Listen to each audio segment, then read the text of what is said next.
Hi hello నమస్తే. ఈరోజు మన ఛానల్లో మనము కాకరకాయ కారం పొడి ఏ విధంగా చేసుకోవాలో చూద్దామండి. చూస్తున్నారు కదా, చిన్నగా కట్ చేసుకున్న కాకరకాయని కడిగి పక్కన పెట్టుకున్నాను. కాకరకాయ కొద్దిగా తడిగా ఉంది కాబట్టి కొద్దిసేపు ఆయిల్ వేయకుండా వేయిస్తున్నాను. ఆ కాకరకాయ గిన ఆరిపోయినట్లయితే మీరు డైరెక్ట్గా ఆయిల్ వేసి వేయించేసుకోవచ్చు. అందులో ఉండే తడి పోయేంత వరకు మనము బాగా వేయించుకోవాలన్నమాట. దాని తర్వాత ఒక 3 స్పూన్స్ వరకు ఆయిల్ వేసుకొని ఆయిల్‌లో వేయించుకోవాలి. ఆయిల్ కొద్దిగా పడుతుందండి. ఎందుకంటే అది కొంచెం ఉడకాలి కాబట్టి, ఆయిల్‌లోనే ఉడకాలి కాబట్టి కొంచెం ఆయిల్ పడుతుంది.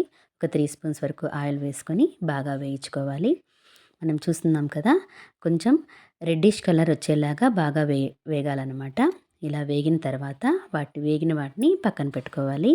వేరే కడాయిలో మనము వేరుశనగ గుళ్ళు తీసుకొని సిమ్లో పెట్టుకొని వేయించుకోవాలన్నమాట. సిమ్లో పెట్టుకొని వేయించుకుంటే బాగా వేగుతాయి. ఈవెన్ కాకరకాయ కూడా అంతే. మనం హై ఫ్లేమ్లో కాకుండా చిన్నగా పెట్టుకొని వేయించుకున్నట్లయితే చాలా బాగా వేగుతాయి. చేదుగా అనిపించదు. వేరుశనగ గుళ్ళని వేయించిన వాటిని పక్కన పెట్టుకోవాలి పొట్టు తీసి.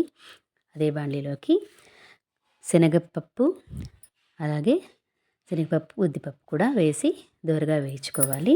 మెంతులు, అలాగే జీలకర్ర అన్నీ కూడా సిమ్లో పెట్టుకొని వేయించుకోవాలి.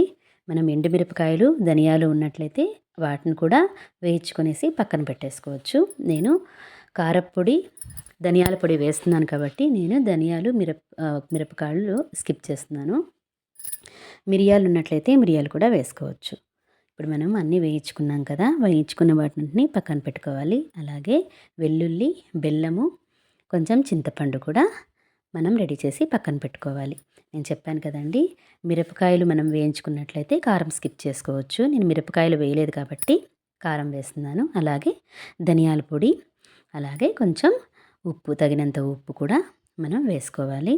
చిన్నగా కట్ చేసుకున్న కొబ్బరిని మనం మిక్సీ జార్లోకి వేసుకొని ఆల్రెడీ వేయించుకున్నాం కదా, వీటన్నిటిని కూడా మనం గరకగా ఆడించుకొని పక్కన పెట్టుకోవాలి.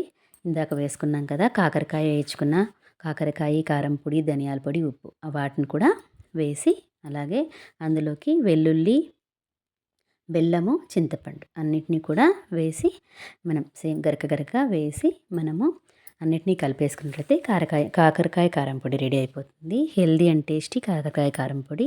ఒకసారి ట్రై చేసి ఎలా ఉందో చెప్పండి. Thank you.